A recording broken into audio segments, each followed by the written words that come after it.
Eh bien bonjour à tous, aujourd'hui on se retrouve pour une toute nouvelle critique, on va parler du film Joker Folie à deux, la suite du film Joker de Todd Phillips sorti en 2019 que j'avais beaucoup aimé à l'époque et que j'ai décidé de revoir en fait récemment avant d'aller voir le 2. Et en fait en 5 ans mon rapport au cinéma il a vraiment beaucoup évolué, voilà, énormément de choses qui me plaisaient justement en 2019, en 2020, etc. qui me plaisent plus forcément aujourd'hui et inversement. Et Joker en fait en a fait un peu les frais.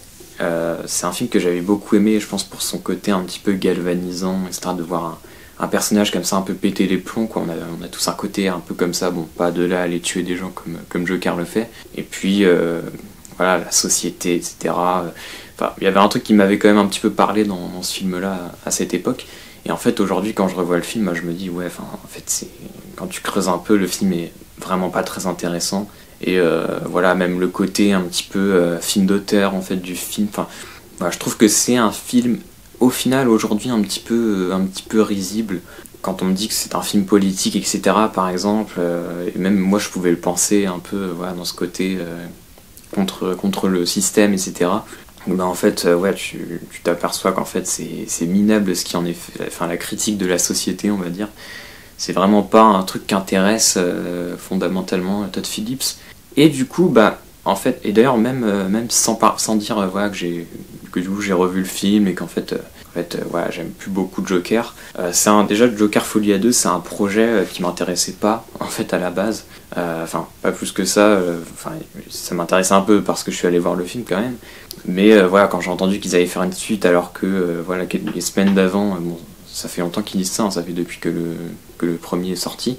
Alors que voilà, ils avaient dit, que ce soit Todd Phillips ou Joaquin Phoenix, qu'ils ne feraient pas de suite parce que voilà, c'était un film qui se suffisait à lui-même. Et en effet, ce film se suffisait à lui-même. Et bon, voilà, tu vois que le film il a coûté 200 millions de dollars. Tu te demandes d'ailleurs où est passé le fric. Hein.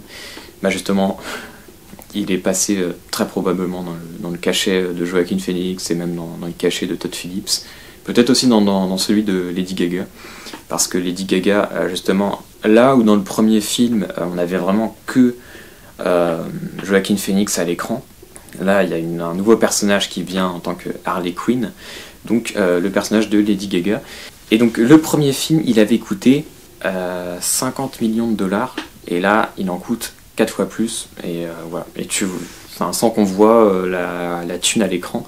Alors, voilà, sans tout de suite parler du film, on savait aussi que ça allait être une comédie musicale.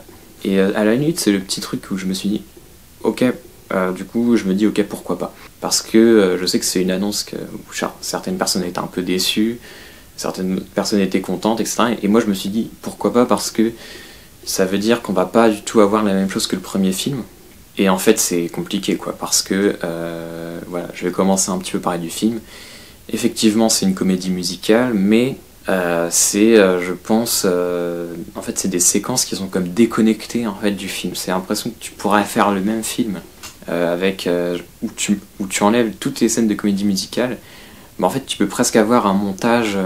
En fait, tu vas avoir ouais, tu vas juste enlever ces scènes-là, mais il y a rien qui va se casser au niveau du montage du film, quoi. Tellement elles interviennent de manière un peu aléatoire, enfin pas forcément aléatoire, mais en fait elles font vraiment appel à l'imaginaire du Joker et notamment à sa relation avec le personnage d'Harley Quinn, même si toutes les séquences musicales ne sont pas forcément avec Harley Quinn, certaines, je sais pas, il y en a plus de la moitié où il y a les deux personnages qui sont là, mais en tout cas ça intervient à des moments où voilà, le personnage d'Arthur Fleck va un petit peu être dans un moment de rêverie ou d'imagination.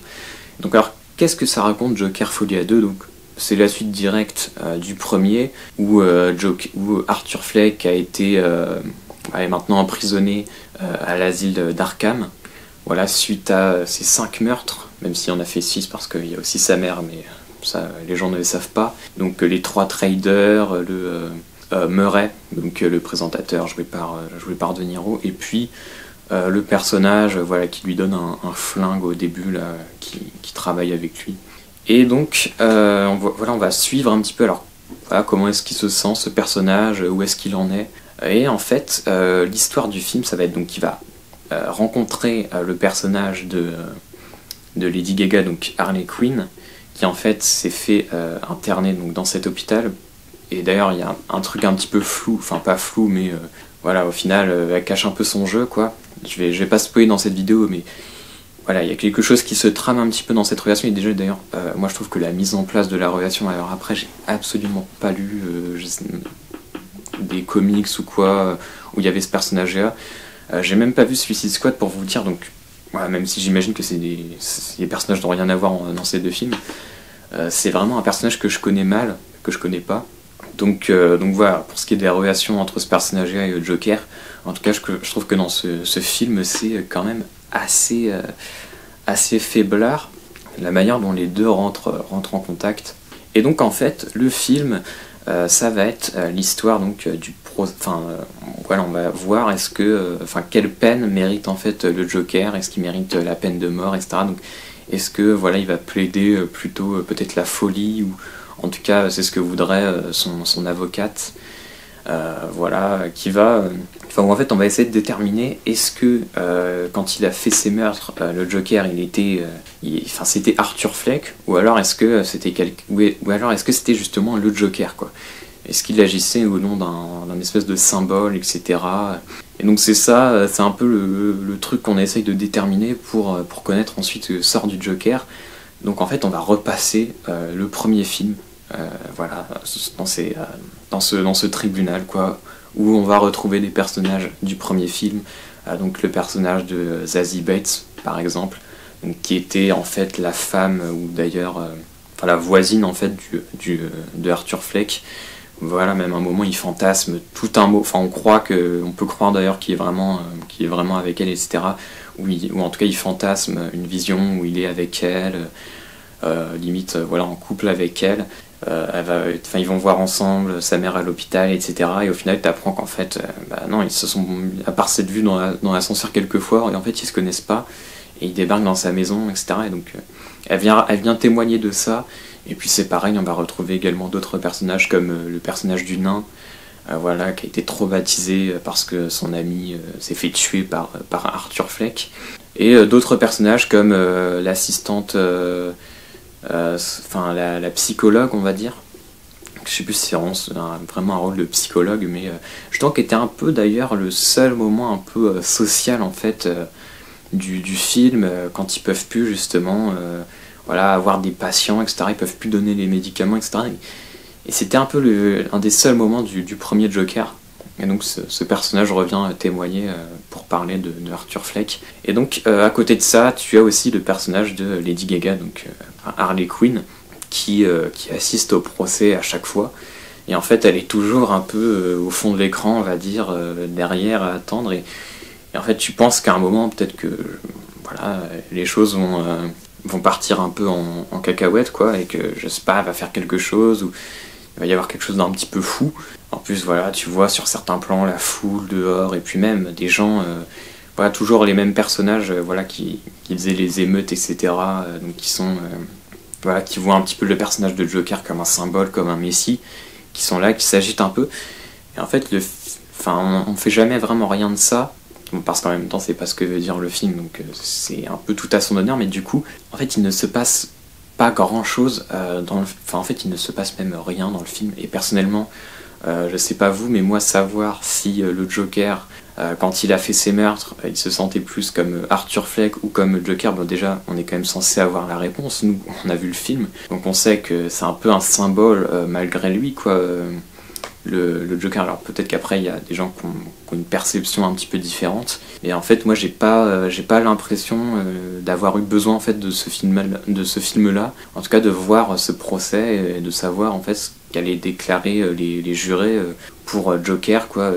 Donc en fait vraiment pour moi il y a un problème, enfin j'ai vu plein de gens dire ouais, ce film n'est pas utile, etc. Mais en fait moi je dirais que voilà, un film n'est jamais forcément, enfin on va dire que l'art voilà, n'est pas censé être utile. En fait je comprends cet avis-là, dans le sens où en fait il n'y avait pas ce besoin-là de raconter ça. En fait on avait, voilà, tu pouvais faire à la limite fais une suite, mais je suis sûr que tu aurais pu faire, même si ça aurait été aussi moyen, etc., t'aurais pu faire quelque chose d'un peu plus intéressant. Et là je suis désolé, le film on en a vraiment pas besoin, quoi. Tu peux tout à fait revoir le premier, et en fait le 2 tu peux l'éclipser totalement. Et d'ailleurs en fait je pense que Todd Phillips, il doit être tellement content en fait d'avoir, je pense, dans sa tête réussi le premier film, et voilà que ça a été un tel succès, que les gens ont tant aimé. Je pense que ça doit être la première fois que le gars se prend des critiques aussi positives, parce que mon Todd Phillips, c'est quand même un gars qui a fait, enfin, c'est quand même le gars qui a fait les Very Bad Trip, War Dogs, enfin des films, voilà, ou des comédies, bon, un peu bas du front, etc. Voilà, je sais pas si, alors je pense que si Very Bad Trip, ça a dû être quand même un sacré succès. Mais en termes d'accueil critique, je pense qu'il avait jamais connu ça, et là j'ai l'impression qu'il a juste envie de revisiter son film. Et voilà, en fait, d'ailleurs même revoir le premier Joker, bah du coup ça sert à rien, parce que très vite en fait les choses vont te revenir en mémoire. Donc voilà, donc c'est un film qui est à mon avis complètement inintéressant, et justement ce côté comédie musicale pour moi c'est vraiment du foutage de gueule, parce que c'est des séquences qui en fait sont pas du tout en harmonie avec le récit. Et enfin voilà, donc c'est un film, et puis voilà, en termes de photographie, on est un petit peu dans... Alors c'est un peu plus sombre je trouve quand même que dans le premier film, parce que voilà, c'est filmé dans un pénitencier, c'est enfin dans l'hôpital, dans l'asile d'Arkham, et puis sinon c'est filmé dans le tribunal quoi. Enfin c'est vraiment les deux lieux. Voilà, au début on est dans l'asile pendant, je sais pas, 30 minutes, 20-30 minutes. Ensuite le tribunal, ensuite on fait des retours dans l'Asie, etc. Enfin, c'est vraiment, il n'y a que ces deux lieux-là dans le film. Et un petit peu d'extérieur aussi à un moment. Mais enfin, donc voilà, du coup on est dans quelque chose d'un petit peu quand même différent au niveau de l'ambiance, assez sombre, etc. Mais au niveau de la direction artistique, sinon ça reste quand même un petit peu la même chose. Mais enfin voilà, moi c'est un film vraiment que j'ai pas aimé. Et en fait je dirais pas que c'est même plus nul en fait que le premier, parce que du coup mon avis a quand même pas mal changé sur le premier film, mais je dirais que là on est quand même un peu pris pour des cons quoi. Là où le premier, bon, moi je trouve qu'on est un peu pris pour des cons pour des raisons un petit peu différentes, mais à la limite je comprends comment voilà, des gens peuvent... voilà, j'ai moi-même beaucoup aimé le film pendant une période, donc enfin je comprends pourquoi les gens peuvent aimer ce film-là. Là, vraiment, il y a rien à faire, quoi, pour moi. C'est un film qui servait absolument à rien, et je pense qu'il va d'ailleurs se vautrer au box-office, et voilà, ça sera bien fait. Alors d'ailleurs, il y a aussi un truc que j'ai pas dit, qui est un peu original dans le film, on va dire, c'est la séquence d'animation au tout début du film, où en fait on te présente déjà d'avance ce concept en tout cas cette idée qu'il y aurait deux Jokers peut-être, enfin pas deux Jokers mais plutôt la partie Joker et la partie Arthur Fleck. Et voilà, une séquence d'animation, d'ailleurs je crois que j'avais vu que c'était réalisé par un Français, donc voilà, ça fait plaisir. Mais bon, enfin voilà, il y a ça, et l'idée de comédie musicale, et puis voilà, d'ailleurs j'ai pas trop parlé du personnage d'Harley Quinn, sinon enfin c'est parce qu'en fait le personnage ne sert à rien quoi. Elle est avec les gens en train d'assister au procès, un peu comme nous spectateurs quoi, mais elle donne un peu d'espoir aussi quand même au personnage d'Arthur Fleck, voilà, qui aurait peut-être eu un destin un peu différent si elle était pas là en fait. Et enfin, c'est vraiment et puis cette fin, bon, je vais pas en parler, j'aurais pas grand chose à en dire, mais je dirais que ouais, en fait au vu du résultat, je suis plutôt content de cette fin d'une certaine façon, hein. Je la trouve pas bonne, mais je me dis oui, voilà, faites cette fin là. Donc voilà, n'hésitez pas à me dire ce que vous avez pensé de ce film dans les commentaires, et puis voilà, allez, je vous dis salut.